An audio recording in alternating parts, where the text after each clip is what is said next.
Had the privilege of playing with himself and Phil Mickelson in the golf on Wednesday, but the highlight of his week is coming to speak to all you guys here today. So without any further ado, can I introduce the Right Honourable Alex Salmond. Thank you.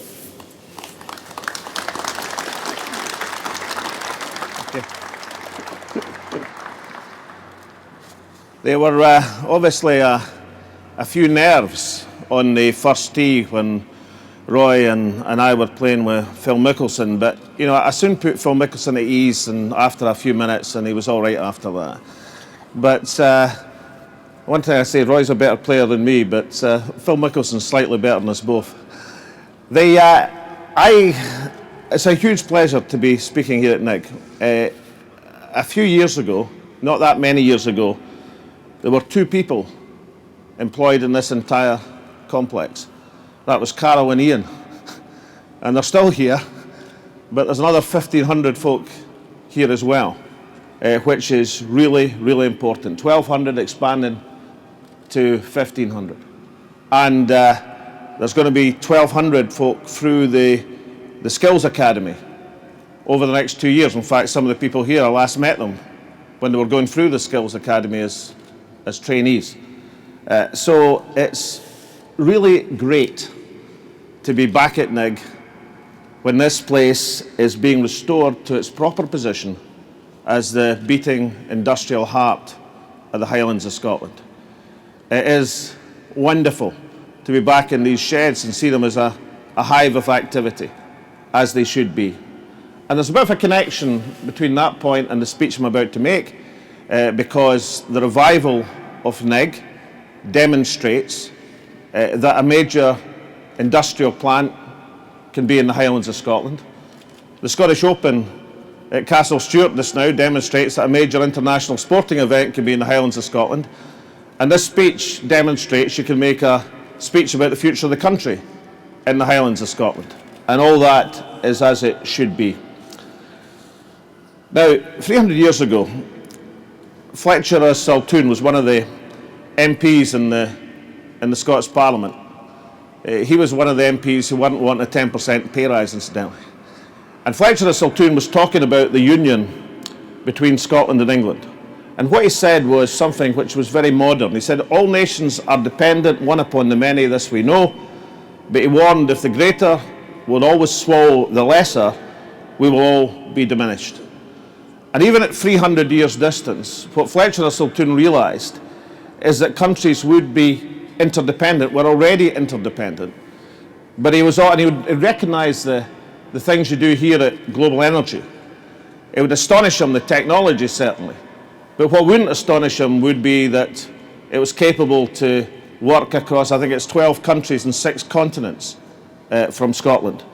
Because he would have understood the phenomena we now describe as globalisation. He would have understood that countries are interdependent. We work here for servicing a worldwide industry.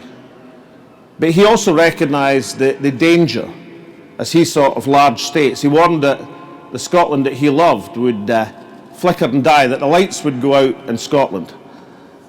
And quite incredibly, earlier this year there was a UK government document, and I've got the exact quote here just in case you think I'm making it up. It argued in page 75 of a London government document this year, quote, Scotland certainly was extinguished as a matter of international law by merger either into an enlarged and renamed England or into an entirely new state. So I don't think that would have surprised, it would certainly have saddened Fletcher Saltoun, but it wouldn't have surprised him because that was the danger that he saw. And he wouldn't have been surprised either that the only Conservative MP in the whole of the country actually said he agreed with that statement, that Scotland was extinguished, as the UK government document put it. But there are parcels of rogues in every generation. There's a parcel of rogues at Westminster at the present moment who are manoeuvring to deliver themselves a 10% pay rise when the rest of the public sector is getting 1%. You know, one of the less quoted, but it's nonetheless an attractive argument for independence, is that if you remove the lairds of the Commons and the Lords and the supernumeraries in the Scotland office in London, then we would save as a country £50 million. That's just Scotland's share of that.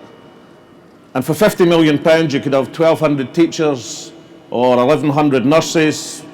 In fact, just about anything else would be better value than that. And there's parcel of rogues, not just in the House of Commons just now, but there's a parcel of rogues in the No campaign. And they've been caught out big time in the last few weeks in what they describe themselves as Operation Fear. That's the campaign to scare people in Scotland out of voting for independence. I mean, they claimed a couple of weeks ago that mobile phone charges would go up if Scotland became independent. And they actually did it on the very day the European Commission was eliminating and starting to eliminate these charges across Europe. They said that Scotland would be dependent on the UK's AAA status for borrowing. And then they proceeded to lose that for the UK. They actually said that UK embassies would no longer promote Scotch whisky. And then it was realised that actually UK embassies charge for whisky receptions and promotions at the present moment. And I don't actually think the international whisky industry is dependent on the promotion from the UK embassies. And yesterday the Ministry of Defence were musing that they could annex Faslane and make it a Crown territory if Scotland became independent. Now, all of this delusional nonsense is what the Better Together campaign themselves describe as Project Fear. But scare stories are going to give way to reason. And a campaign based on hope will always beat a campaign based on fear. So what I'm going to say today is what about independence actually means in the modern world. What is independence as a country? What does it mean in today's world? I think it's about the right to choose. It's about the right to choose policies we like. It's about the right to have a government which intervenes and leads and protects people. It's about the right to decide which things work for us and which don't. See, despite the UK government's language, Scotland actually was never extinguished by the Union in 1707. Scotland remained. Scotland did not become North Britain. It never actually caught on, the idea that Scotland should become North Britain, particularly when it realised that England didn't want to be called South Britain. But the concept of that never really caught on. And what actually happened in the last 300 years, when there was more participation by the state, when we got a social security system, when the public services became entrenched, is that there became a consistent demand for democratic control of these services. And when major Scottish industries, whether they were public or private sector, got under control of London, there was a demand for more democracy. And that carried through from Keir Hardie to the Home Rule Association to the Scottish Covenant in the 1940s, right to the cross-party campaign and the successful referendum in 1997, right through the rise of the Scottish National Party in recent years. It's a campaign, a desire of people in Scotland to have more democratic control. What do we need? We need a government, a modern government, a social democratic government that can lead, protect, include people in the modern world. What we've got in London is a dysfunctional state where political, financial, economic power is concentrated in the south of England, where the super rich are rewarded with tax cuts, and when the people who are up against it are threatened with the bedroom tax. I'm 58 years old. I know I don't look it, but I'm definitely 58 years old. Last time I counted, for two-thirds of my life, Scotland has been ruled by governments which we didn't vote for. Two-thirds of my entire life, Scotland has voted one way but had a different government at Westminster, which is not democratic. And of course, since the advent, the reconvening of the Scots Parliament, we've done some very good things. We've reintroduced free education, free healthcare, free care for the elderly. We've frozen the council tax. We've helped to protect key public services in Scotland. But devolution can only mitigate policies from Westminster. There's lots of things we can't do. We've got a quarter of the European Union's renewable energy potential, 1/4 of the tidal and wave and offshore wind power in the whole of Europe. And yet a lot of that investment's been delayed because the UK government controls electricity market reform, and that's delayed the investment. We've got 2/3 of Europe's oil production in Scotland, and yet the investment boom we're currently seeing in the North Sea was delayed by years because of the tax changes that were imposed by the UK government. That investment boom is dramatic now. This year it was thought to be 13 billion of investment in the North Sea. It's actually going to be more like 20 billion.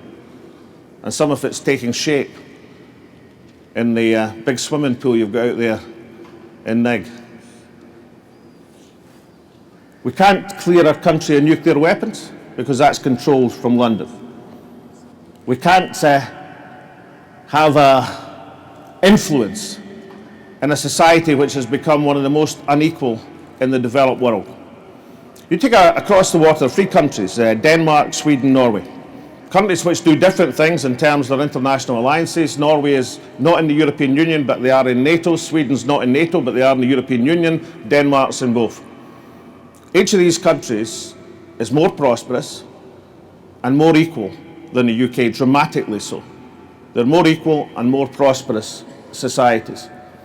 A generation ago, Scotland and Norway discovered oil in similar quantities. At that time, Scotland was marginally richer than Norway per head. Norway is now 60% richer than the UK or Scotland. 60% in a generation. Now, with independence, decisions about Scotland's future will be taken by the people who can take the best decisions. That's the people who stay, live and work in Scotland. We could stop the bedroom tax.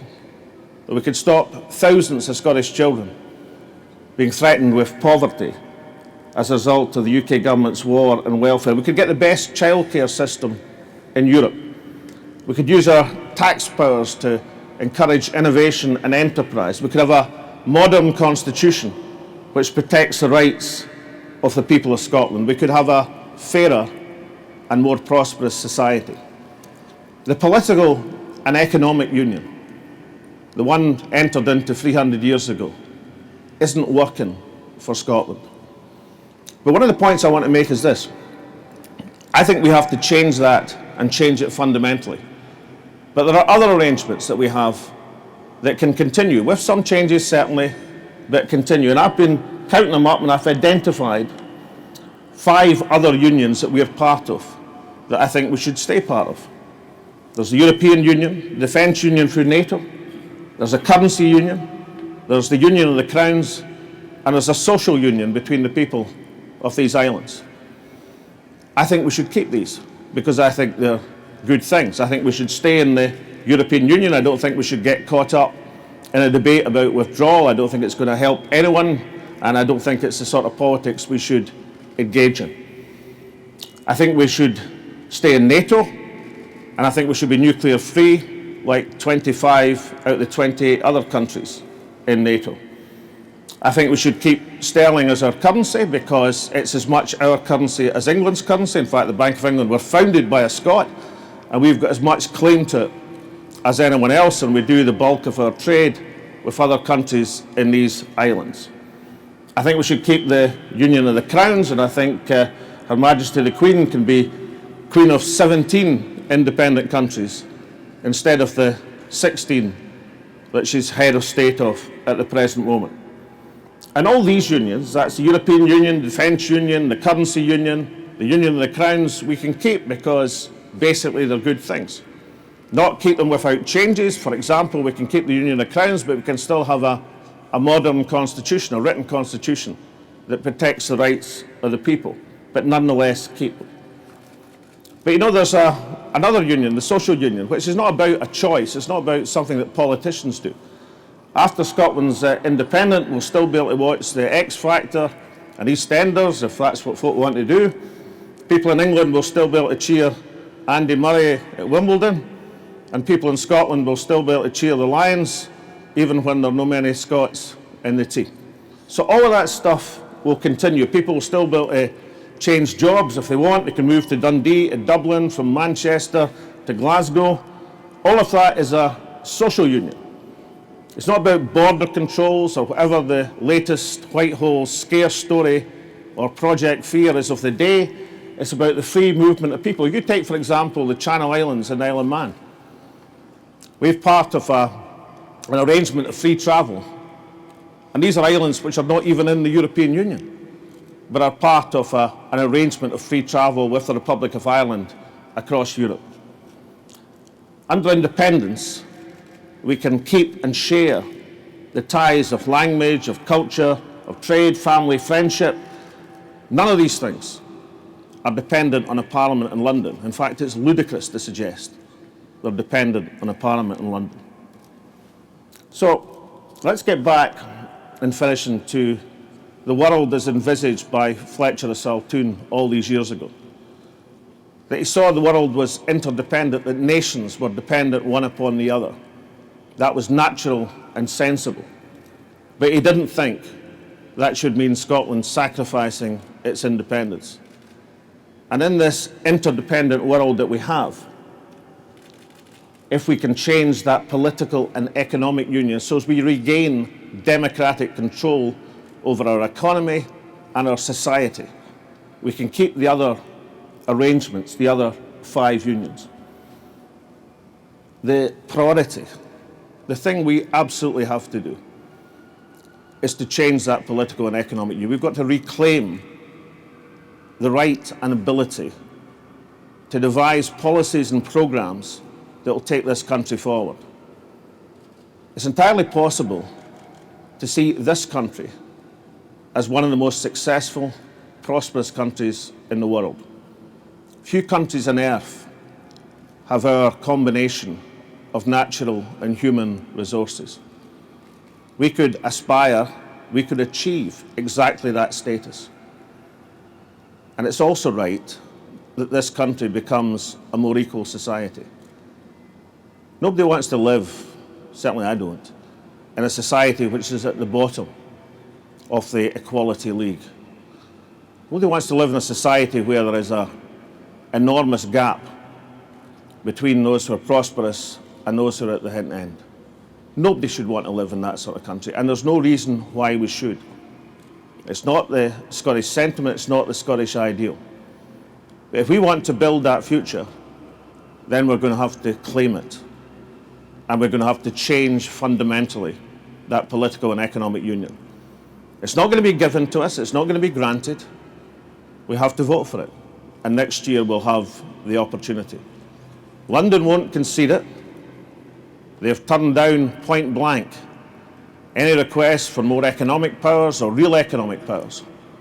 If we want to change it, if we want to build that society, then we take our opportunity next year and vote for it and build that more prosperous and more just.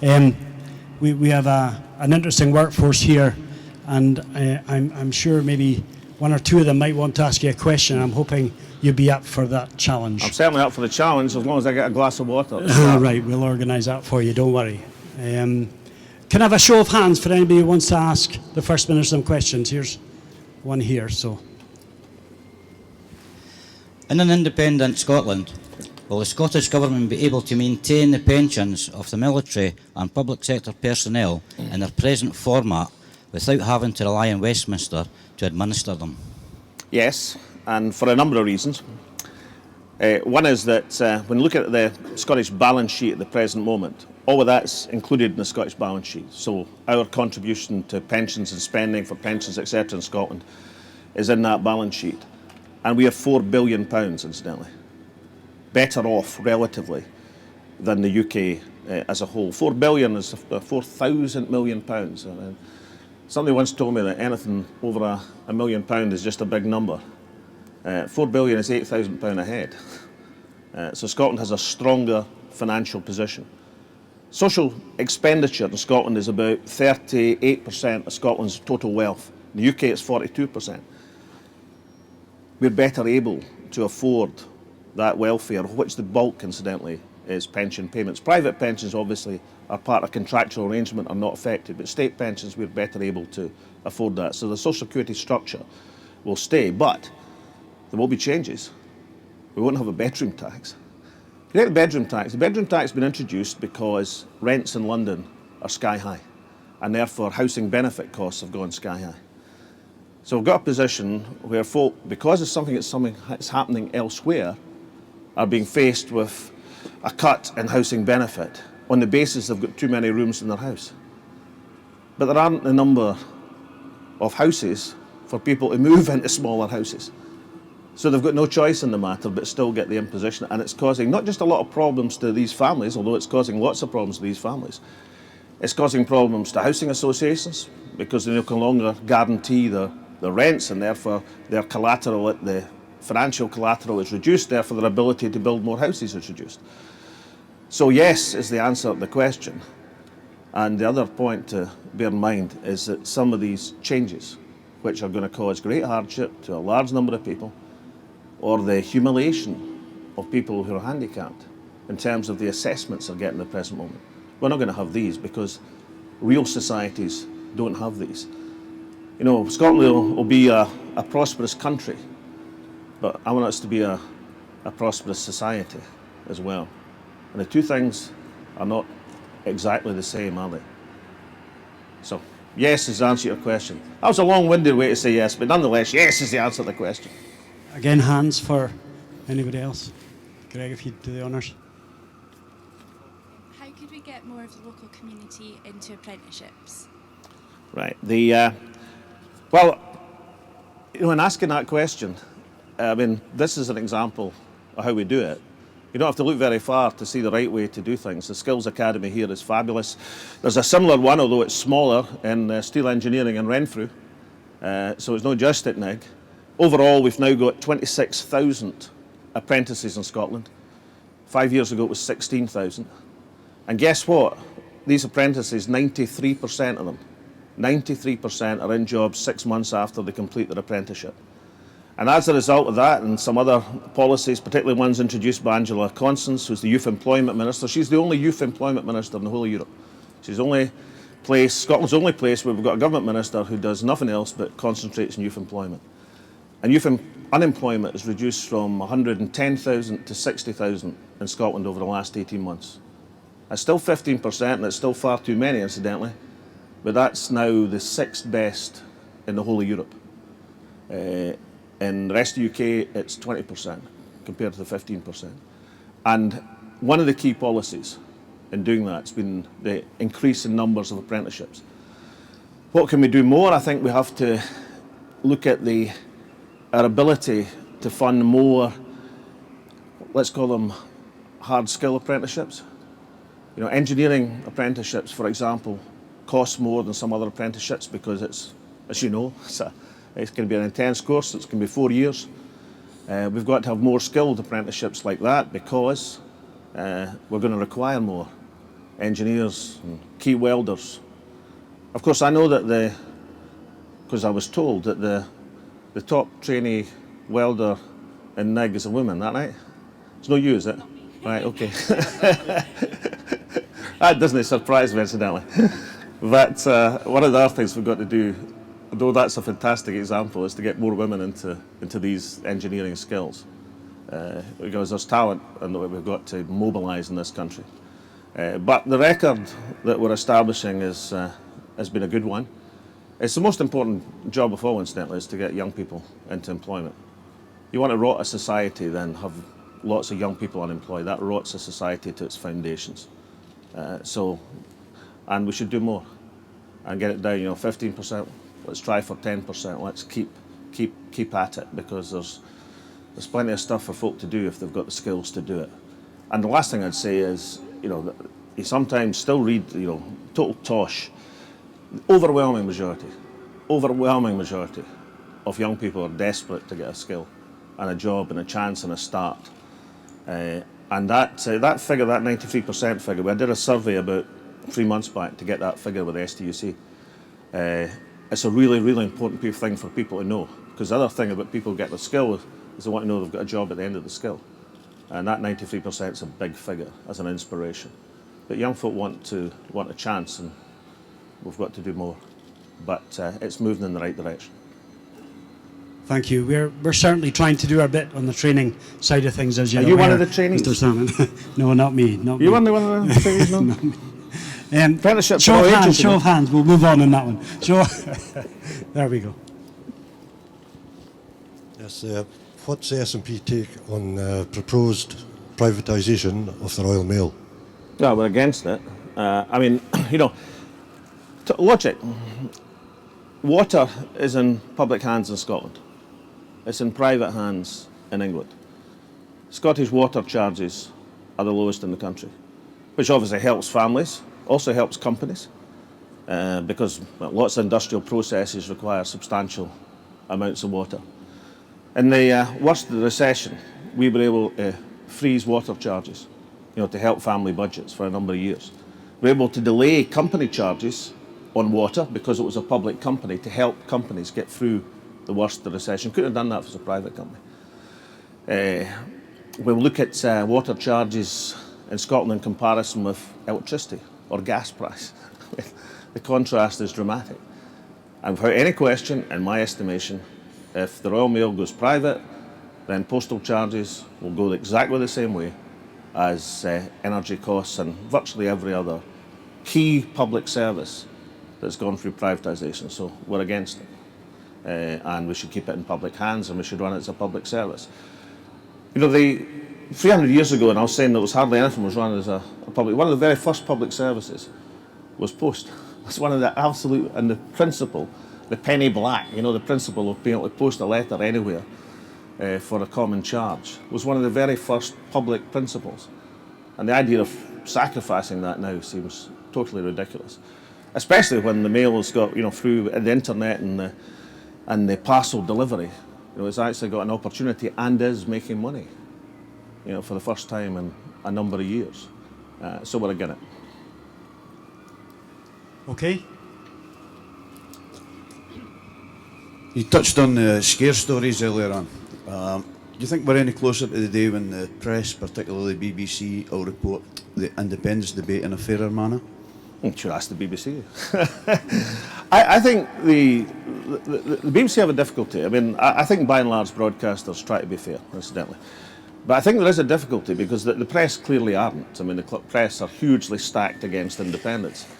And then if you think about it, if they, say you're reading out the press on the radio in the morning, you're just reading out what's in the papers, then by definition, you're reading out the headlines in a biased manner, whether you want to or not. That's because, so one of the things I think the media should do, because I think the media, the electronic media, radio, television, is basically tries to be fair. I think that is the case. But one of the things they should try to do is separate their agenda from the agenda that's being led by the press, who clearly aren't looking at things, with some exceptions. I mean, there's some papers in Scotland, the P&J, the Courier, are looking at things in a pretty even-handed way. But the bulk of the press is clearly in the Better Together Operation Fear camp. And so I think it's quite important that the electronic media try to separate themselves to balance the debate, which they try to do in terms of set-piece debates. And I think they should try and be careful about being led into an agenda by people who've got an agenda to lead. But you know, if having the bulk of the press on side was a determination of success in elections, then I wouldn't be First Minister. So, you know, I think it matters. I spent a lot of years, incidentally, losing elections. I don't mean losing kind of my seat or something like that, or personal election. I'm talking about losing national elections. I lost more elections. You've got hot dinners. And then I realised before we fought the 2007 election that I was making a fundamental mistake, because when I went to the House of Commons, we had 3 SNP MPs out of 650.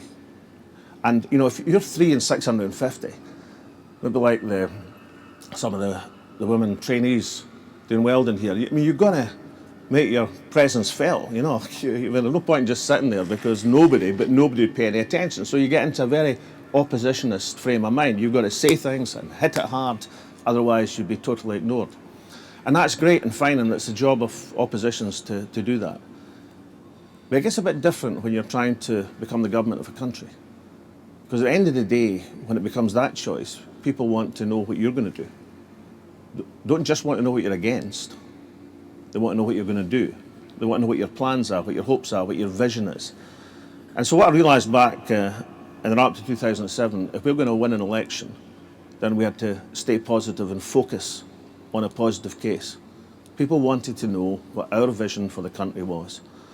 And you know what, ever since I did that, we haven't lost. So I've come to the conclusion that a positive case, even when it's not supported by the bulk of the press, will always beat a negative case when it comes to a real choice, a choice of who runs the country or a choice of how the country should be run.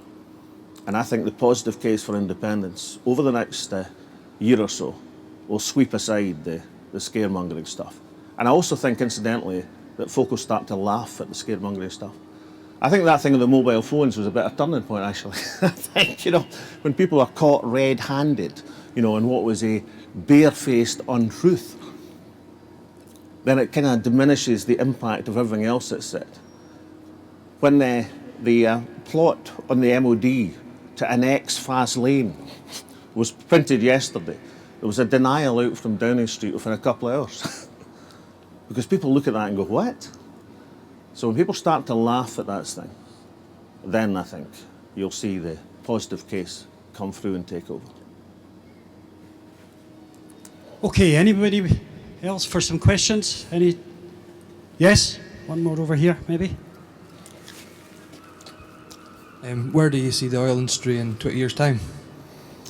Onwards and upwards. The estimate of investment in waters around Scotland for this year was 13 billion, which was the highest nominal level ever, higher than the late 70s, higher than the early 80s. That estimate is now 20 billion since it was first made. 20 billion, which is way higher than anything. And although in terms of quantity, we're probably past halfway, we're not in terms of value.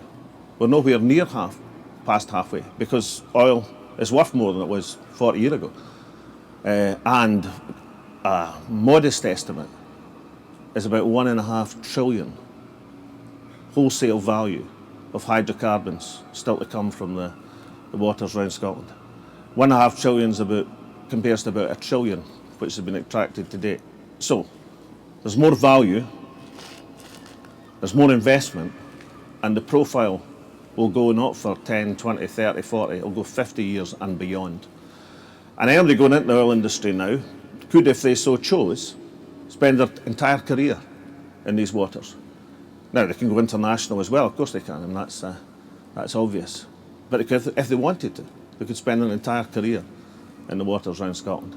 And as that message gets across, I think, the oil, which for some time, 10 years ago or so, wasn't that attractive. Amazingly, I represent constituents in the northeast of Scotland. You think everybody, all the youngsters would say, I'm going into oil.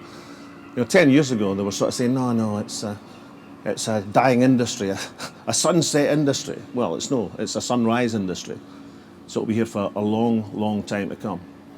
And of course, the technology and some of the stuff you're doing here or sorting here is one of the reasons why. We used to extract, about 40% of oil from a field. That's now moving up to more like 60%. The way of discovering oil is different. We're discovering big fields below small fields as the seismic gets better. So technology will only improve the recovery rate and extend the lifetime of the North Sea. So you're here for a long, long time to come. And this, going from 2 to 1,200 is a sign of that investment and beyond, incidentally. When I came here at first, and Roy brought me up, the place was like a museum. And, now it's a beating, living hub. And what I said there about, I think it's fantastic, a major industrial complex in the Highlands of Scotland sends out a really big message, as it should be. Thank you very much again, First Minister, for your thoughts, and thanks to all of those of you that gave us some questions there. We'd like, just on the theme you've mentioned there, I mean, obviously, Global Energy Group have invested a lot of money in Nig Energy Park and the facilities you see here, over 14 million pounds. And we think today it would be really good and fitting for you, of your interest that you have both in oil and gas, the country, and indeed you've been up here a few times now. You mentioned the improvements that have been made here. We would like you to officially open the facility here, and indeed the first phase of the upgrade, if you wouldn't mind, and then we'll get Roy to close off the event. So thank you very much if you would mind doing that. Well, listen, I know you've had a lot of challenges over the last couple of years in getting the facility up and running. This is the biggest challenge of all, because I've got a kind of track record on opening things. I opened a new housing complex in Perth last year and I pulled the plaque off the wall, much to the disgruntlement of the quality builder who was standing alongside me at the time.